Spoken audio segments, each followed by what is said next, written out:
Helen Montgomery had never felt the farmhouse so silent. The walls that once echoed with laughter, the soft hum of a man reading aloud on winter nights, the quick footsteps of children racing down the hall. Now they absorbed every sound heavy with absence. James was gone. 14 months of fighting pancreatic cancer, the cruelest of thieves, had ended 3 days ago, leaving behind an orchard and a woman who wasn't sure who she was without him. At 68, Helen's hands still remembered the work they had shared. Pruning the trees in spring, harvesting apples heavy with autumn rain, kneading the dough for the pies their neighbors loved. Together, they had built Montgomery orchards from 20 acres of neglected land into one of Shenandoah Valley's most respected organic farms. It had been their life's work, their love letter to the land and to each other. Their children had long outgrown this world. Robert, the eldest, left Milford at 18 and never looked back. He thrived in Washington, D.C., as a financial advisor, more comfortable in tailored suits than in the soil that had once stained his hands. Clara, younger and restless, bounced from one wellness business to another in Richmond, each one launched with her father's money and abandoned the moment real work was required. They had been present in the final days, Robert stiff and distant, Clara tearful and dramatic. But even then, they had felt like visitors, strangers orbiting a life they no longer understood. The funeral was held on a soft spring morning, just as James had wanted, simple, unpretentious, beneath a sky brushed with pale clouds. Friends and neighbors gathered near the edge of the orchard, where new blossoms had begun to open, and spoke in quiet tones about James's kindness, his integrity, the way he had helped a struggling dairy farm during a recession or given summer jobs to local boys who needed them. No one mentioned how he had built this place from nothing while raising 2 children who seemed to have inherited none of his values. Helen stood between them as the casket was lowered into the earth, Robert's arm awkwardly draped across her shoulders. Clara sobbing into a monogrammed handkerchief Helen had never seen before. "He's at peace now," the pastor said. Helen wasn't sure if that was true or just something people said when a long battle finally ended. James had never cared much for talk of heaven. His faith was rooted in the soil beneath his feet, not the sky above. As the last shovelful of earth thudded softly onto the coffin, Helen looked up at the rows of apple trees they had planted together, now standing tall, branches swaying gently in the spring breeze, and felt the weight of something shifting inside her. The guests drifted back toward the farmhouse afterward, bearing casseroles and condolences, their voices hushed as they spoke of James's decency. When the last car pulled away and dusk settled over the orchard, silence returned, deeper than before. Robert and Clara remained, standing apart from each other, their faces unreadable. Helen realized, with a heaviness she couldn't yet name, that this silence was no longer just grief, it was distance, and it felt like the beginning of a fracture that would soon tear her world apart. The house was too quiet that evening, the kind of silence that presses on your chest. Helen had spent the afternoon cleaning up the remnants of the funeral. Empty casserole dishes, wilted flowers, handshakes, and condolences that blurred together. And now she sat at the same oak dining table where birthdays had been celebrated, lessons taught, and plans made. But when Robert and Clara joined her, it didn't feel like family.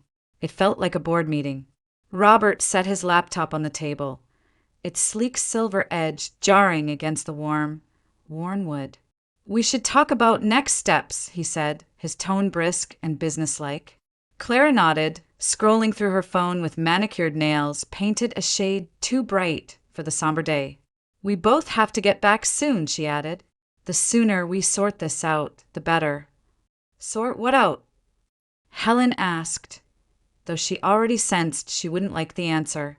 Robert sighed, as though speaking to a stubborn client. "The orchard, the house, all of it. The property is too much for someone your age to manage. And the business, well, it needs new leadership, new capital." Dad understood that. He clicked a file open on his screen and slid the laptop toward her. On it was a scanned document, bold and official-looking, bearing James's name at the bottom. "This is the updated will," Robert explained. Dad signed it last year. He left the business and the property to us. Of course, he wanted to make sure you'd be taken care of, but he knew it was time to think about the future. Helen stared at the signature, her heart pounding. It was too clean, too steady. James's hands had trembled so badly in those final months that even writing a grocery list had been difficult. He would never have signed something so neatly. "When did he sign this?" she asked quietly. "Last spring," Robert said, avoiding her gaze. He was clear-headed. He wanted this.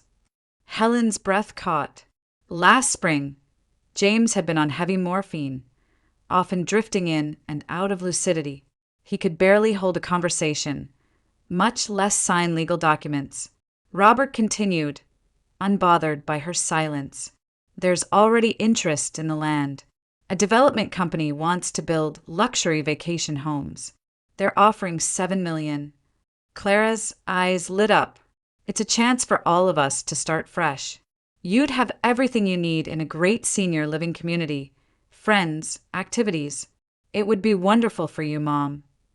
Helen stared at them, unable to speak. The house, the land, the orchard they had built tree by tree. All of it was in James's name. And Virginia, Robert reminded her, was not a community property state. Legally, everything could transfer to them without her consent. It hit her then, sharp and cold. This wasn't a conversation they had decided to have tonight. This had been planned, maybe for months, maybe longer. The children she had raised had come home not to grieve, but to divide the spoils. And beneath the grief that still clung to her like a heavy cloak, something else began to stir. Suspicion, betrayal, and a rising, simmering anger she hadn't felt in decades. The next morning dawned pale and cold, the kind of Virginia spring morning where mist clings low over the orchard and the world feels suspended in breathless quiet. Helen rose early, her joints aching from a night spent staring at the ceiling, replaying every word from the night before. Downstairs, she found Robert and Clara already awake. A small suitcase sat by the door, one she didn't recognize. "We packed a few essentials for you," Clara said with a practiced brightness that rang hollow. "Robert, and I thought it would be good to get you settled today." "Settled?" Helen repeated. "At Sunnybrook," Robert replied matter-of-factly, taking the suitcase and heading toward the car. "It's a wonderful senior community. Only 2 hours from here. Great medical care. Plenty of activities. You'll love it." Helen stood still for a moment, the words sinking in. They had decided everything. There was no discussion, no invitation for her opinion, just a plan they expected her to follow. She didn't argue. She poured herself a cup of coffee, the same dark roast James had always preferred, and drank it slowly while the siblings exchanged satisfied glances. If they expected tears or protest, they would be disappointed. The ride started in silence. Helen watched the orchard fade in the rearview mirror, the white siding of the farmhouse, the weathered red barn, the rows of apple trees just beginning to bud. They drove through Milford's small downtown, past the church where James's funeral had been held, past the elementary school where Helen had once volunteered in the library. Every turn carried her farther from the life she had built. Then Robert did something unexpected. Instead of merging onto the highway toward Sunnybrook, he turned onto a narrow country road lined with wild grass and empty fields. They drove for nearly 20 minutes until he slowed to a stop on a lonely stretch of dirt road, miles from the nearest town. "What are you doing?" Clara asked, her voice uncertain. "What we discussed," Robert said flatly. He put the car in park and turned to Helen. "This is where you get out." Clara's eyes widened. "Robert, she's going to fight us," he cut her off. "She'll contest the will, drag this out for years, ruin everything with the investors. This is cleaner." "Cleaner?" Helen repeated, her voice low. "You have your medication and a few clothes," Robert continued, his tone chillingly calm. "There's a gas station about 3 miles ahead. Call one of your quilting friends. They'll help you." Clara swallowed hard, then looked away. I'm sorry, Mom, she whispered. I didn't know he was going to do this. But I have debts. I need the money. Helen nodded once, a gesture more of resignation than forgiveness. She reached for the small suitcase and stepped out of the SUV, her feet sinking slightly into the soft earth. The morning air was cool and smelled of damp soil and spring rain. The door slammed shut. Gravel crunched as the SUV pulled away, Clara's pale face visible through the rear window until they crested a hill and disappeared. No phone, no money, no home. That's what they believed they had left her with. But tucked inside her handbag was something they didn't know existed. The deed to 20 acres of land she had purchased in her maiden name before she married James. Land that included the water rights any developer would desperately need. Helen stood alone on the dirt road, clutching her bag, and felt something unexpected stir within her. Not despair, not fear. Freedom. Freedom from the illusion that love alone bound them. Freedom from the duty that had chained her heart to people who saw her as an obstacle. The children she had carried in her arms were gone. What stood before her now were strangers. And for the first time in years, Helen Montgomery was truly free. The walk back to Milford took Helen nearly 2 hours. Her shoes, sensible flats she had worn to James's funeral, were never meant for miles of uneven country road. Blisters bloomed on her heels, and the early spring sun burned the back of her neck as she walked. But she kept going, step after deliberate step, driven less by anger than by a growing clarity. With every mile, the fog of betrayal lifted, replaced by something sharper and colder, resolve. By the time she reached the outskirts of town, her legs trembled with exhaustion, but her mind had never felt steadier.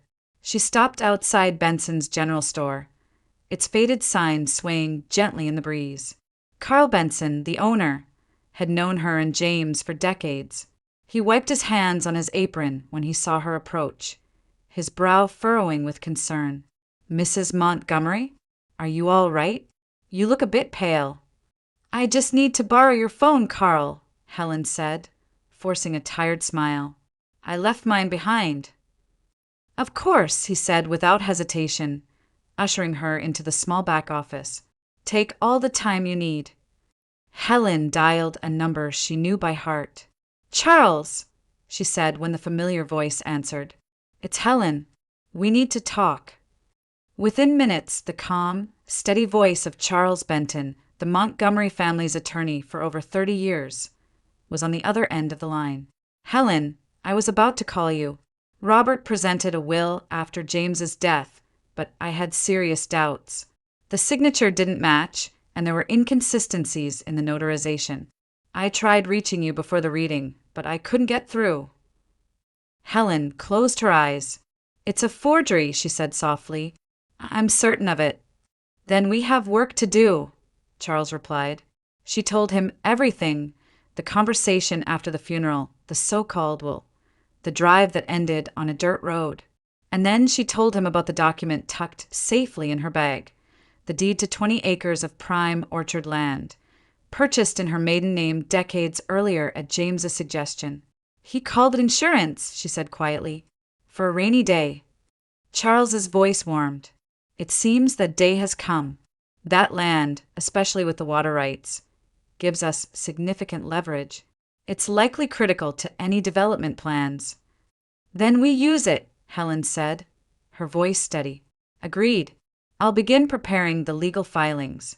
"And Helen," Charles added, "we're not just going to stop them. We're going to make sure they regret ever trying." When she hung up, Helen stepped back into the cool afternoon air. The pain in her feet throbbed with every heartbeat, but it didn't matter. For the first time since James had died, she felt like herself again. Not a grieving widow, not a discarded mother, but a woman with a plan. And this time, she would not be caught off guard. By the following morning, Helen was no longer thinking like a victim. She was thinking like James would have, strategically, methodically, 2 steps ahead. In the small guest room above Rose Hill Inn, where Charles had arranged for her to stay the night, she spread papers across the quilted bedspread. bank statements, old contracts, handwritten notes James had left behind. Decades of work and memory, each one now a weapon. Her first call was to Harold Winter, the regional manager at the bank where Montgomery Orchards had held its accounts for over 40 years. "Harold," she said calmly, "I believe unauthorized transactions have occurred. I need those accounts frozen until we sort this out." There was a pause. Harold had known James well. Then a firm reply. "Consider it done. I'll flag everything as potentially fraudulent." Next, she called Martin Gaines, the agricultural consultant who had worked with her and James for 15 years. "Martin, I need you to notify the Department of Environmental Quality about potential development on land designated for conservation." Martin understood immediately. Years ago, they had quietly registered part of the orchard as a protected wetland, including the 20 acres Helen still owned. Any attempt to build there could trigger a federal investigation. Then came the press. Helen contacted the editor of the Milford Gazette, a local paper run by James's distant cousin, and hinted at a story: inheritance fraud, forged wills, powerful developers pressuring elderly landowners. "It's the kind of thing the people around here deserve to know," she said. The editor agreed to dig into it. By noon, Charles had filed an emergency motion to halt any sale of Montgomery Orchards, pending a review of the will's validity. Harold confirmed that the business accounts had been frozen due to suspected irregularities. Martin called back with news that the state had opened a preliminary inquiry into potential violations of wetland protection laws. It didn't take long for the first ripple to reach her. Helen's new prepaid phone rang just after 1 o'clock. Robert's voice exploded through the speaker before she could say hello. "What the hell did you do, Mom?" "I've only just begun," Helen replied, her tone calm, almost serene. "You can't just freeze accounts and file injunctions," he snarled. "Do you have any idea what you're doing to our deal?" "Your deal," Helen corrected him. "Not mine, and certainly not your father's."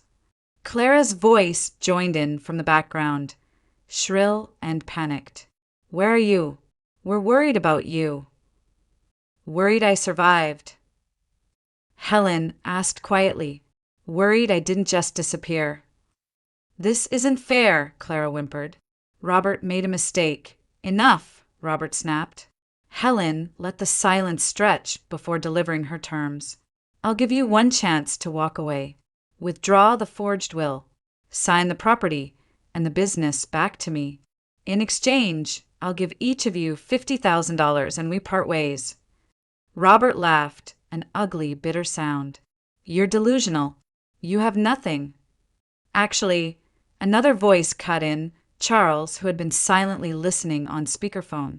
"I'm the attorney who drafted James Montgomery's real will. I can testify under oath that the document you're using is a forgery. That's a felony in Virginia." There was a long, taut pause. "You have 24 hours, Helen said at last. "After that, I pursue fraud charges." And before Robert could respond, she hung up. The next 48 hours sent Robert and Clara into free fall. The confident, calculating tone Robert had used on the phone vanished, replaced by panicked voicemails and clipped text messages Helen didn't bother answering. Silvercrest Developments, the powerful real estate firm eager to turn Montgomery Orchards into a luxury vacation enclave, had learned of the injunction and was furious. Their lawyers threatened immediate legal action if the deal wasn't finalized on schedule.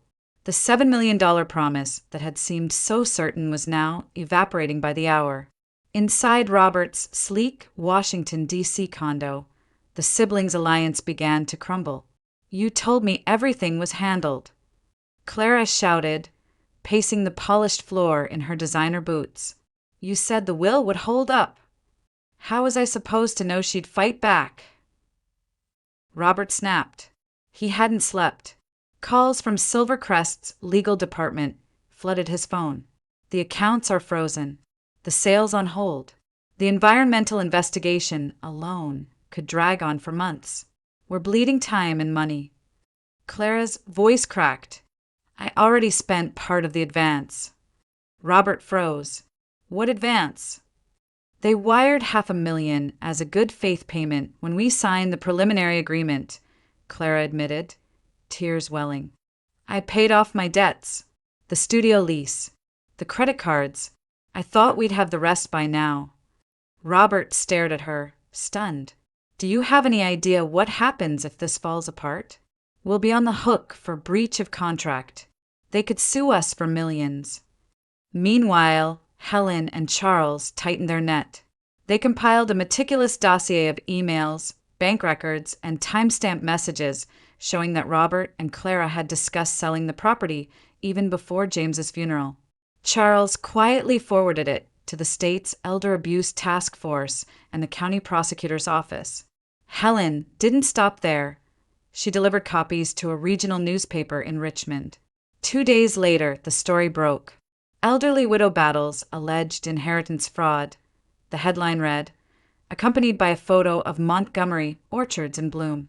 It spread quickly, picked up by local television stations and online outlets.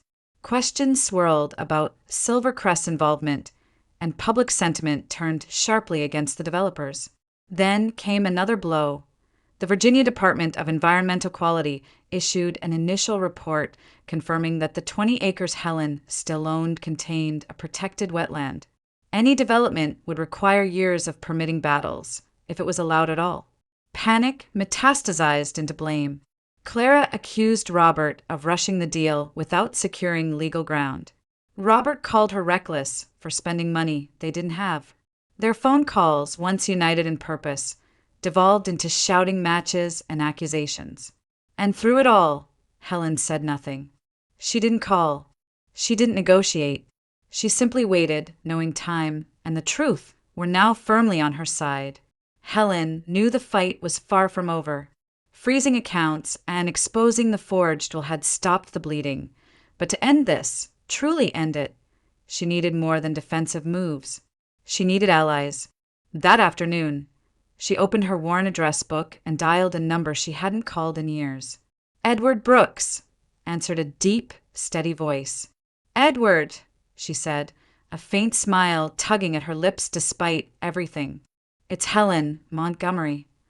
There was a pause, then warmth flooded his tone. Helen, I was just thinking of James last week.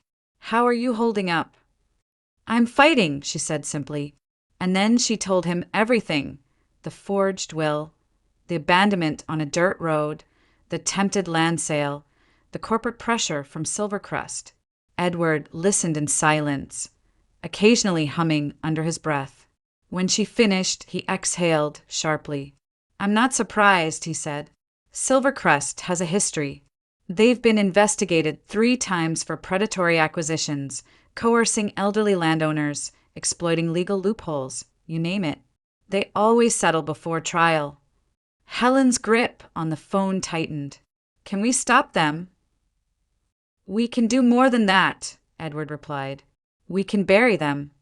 2 days later, Edward arrived in Milford, his tailored suit a sharp contrast to the weathered farmhouse kitchen where he and Helen met. Here's what we'll do, he said, spreading out a stack of documents across the table. I'm filing a civil suit against Silvercrest for attempted fraudulent acquisition and environmental violations. Their history will make this stick. Once this goes public, they'll have regulators crawling all over them. Helen nodded. And Robert and Clara? Edward gave her a measured look. That's your decision, but you have leverage now, more than you realize. That night, Helen made another call, this one to Thomas Winter, Deputy District Attorney for Rockingham County and the son of an old family friend. Thomas, she began, I believe there's been criminal fraud in my husband's estate. Thomas asked for the details, his tone sharpening as she laid them out. Forgery, elder exploitation, financial fraud, yes, Mrs. Montgomery.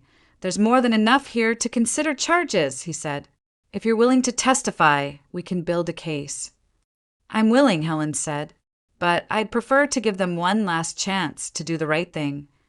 Word of the impending legal storm spread faster than she expected. Silvercrest stock dipped after rumors of a lawsuit leaked. Local news outlets reported that prosecutors were reviewing evidence of inheritance fraud. Investors began backing away. Cornered and desperate, Robert and Clara reached out. The first message came from Clara, tearful, apologetic. The second from Robert was curt, but resigned. "We need to talk." Helen stared at the phone for a long time before answering. "Very well," she said at last. "We'll meet. But understand this, we're not negotiating over my land. We're deciding the terms of your surrender." The meeting took place in the wood-paneled conference room of Charles Benton's law office, the same building where James and Helen had signed the documents that built their life together decades earlier. But this time the air was different. Gone was the warmth of shared purpose. In its place hung a taut, electric tension. Robert and Clara arrived first, their expressions a mix of defiance and unease. Helen entered last, flanked by Charles and Edward Brooks, both carrying thick folders that spoke louder than any words. "Let's get straight to it," Helen said, her voice calm but sharp enough to cut through the silence. She placed a single sheet of paper on the polished table. "This is the agreement. You will both sign a sworn statement admitting that the will you presented was forged. You will renounce any and all claims to Montgomery Orchards and its assets. In return, I will not pursue criminal charges." Clara stared at the document as if it might burn her. "You can't be serious," she whispered. "I've never been more serious," Helen replied. Robert laughed, a brittle, humorless sound. "This is ridiculous. You'd really throw your own children in jail."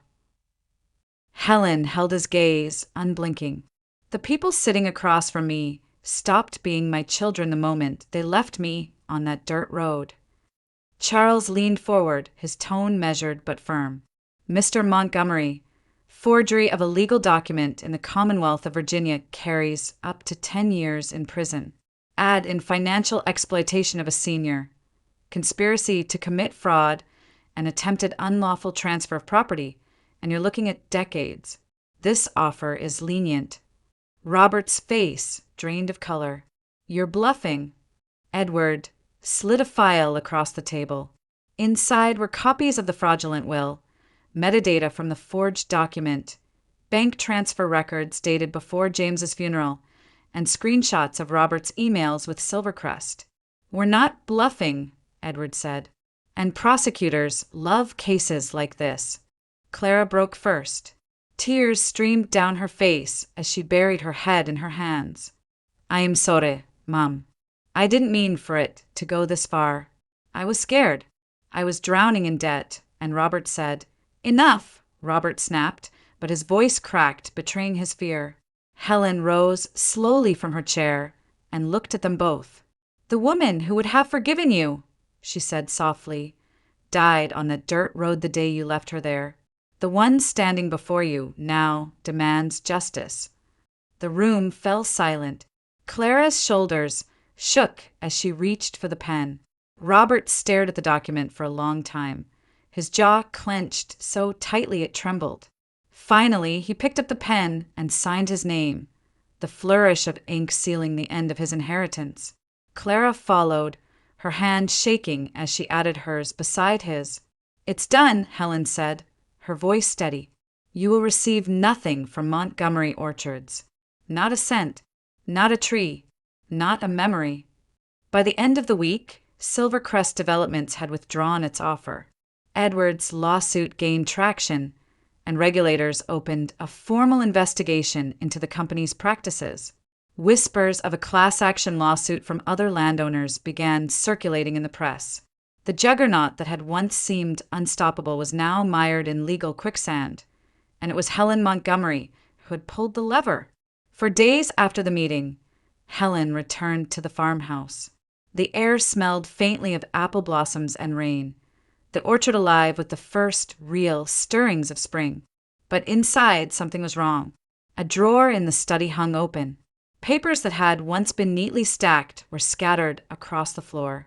The old cedar chest at the foot of her bed, where she and James had kept their most personal keepsakes, had been pried open. She didn't need to guess who had done it. Robert was waiting for her in the kitchen, leaning against the counter as though the house still belonged to him. His clothes were rumpled, his face drawn and hollow. He didn't look like the polished financial advisor from Washington anymore. He looked like a man who had lost everything. "Looking for something?" Helen asked, setting her keys on the table. Robert didn't answer at first. He stared at the floor, his jaw tight. "You ruined my life," he said finally, his voice raw. "Everything I built is gone. Silvercrest pulled out. My firm dropped me. No one wants to work with me now." Helen studied him, her expression unreadable. "I didn't ruin anything, Robert. You did that yourself." His head snapped up, eyes flashing with anger. "I made one mistake. One. And you've destroyed me over it. One mistake." Helen's voice was steady but sharp. "You forged your father's will. You stole from the land he devoted his life to. You left me, your mother, on a dirt road like a stray dog. That isn't a mistake. That's a choice." Robert's defiance faltered. "I just wanted what was mine." "It was never yours," Helen replied. "Not the orchard. Not the house. Not the legacy your father built. And it was never mine to hand to you, either. It was a trust, something we were meant to protect and pass on with honor. You chose greed instead." She reached into her coat pocket and withdrew a sealed envelope, yellowed slightly at the edges. "Your father wrote this for you before he died," she said, setting it on the table between them. "You can read it or throw it away. That's your decision. But if you choose to read it, maybe you'll understand the kind of man he hoped you'd become." Robert stared at the envelope as if it were a live wire. He didn't reach for it. "This is no longer your home," Helen said quietly. "And Milford is no longer your refuge. If you step foot on this property again, I will press charges." For a long moment, neither of them moved. Then Robert turned, shoulders hunched, and walked toward the door. He paused on the threshold, as though considering a final word, a final glance back. But he said nothing. He didn't look back. The door closed behind him with a dull thud, leaving only silence and the soft hum of the orchard outside, a silence that felt, for the first time, like peace. 3 months later, the headlines told a story that Helen didn't need to read to know by heart. Silvercrest Developments under federal investigation. CEO indicted on multiple counts of fraud. Their empire, once untouchable, was unraveling. Former clients stepped forward with their own stories of coercion and forged documents. Lawsuits piled up. The company's name, once synonymous with luxury development, had become a cautionary tale whispered across boardrooms. For Robert and Clara, the collapse came just as swiftly. Robert was quietly dismissed from his firm in Washington.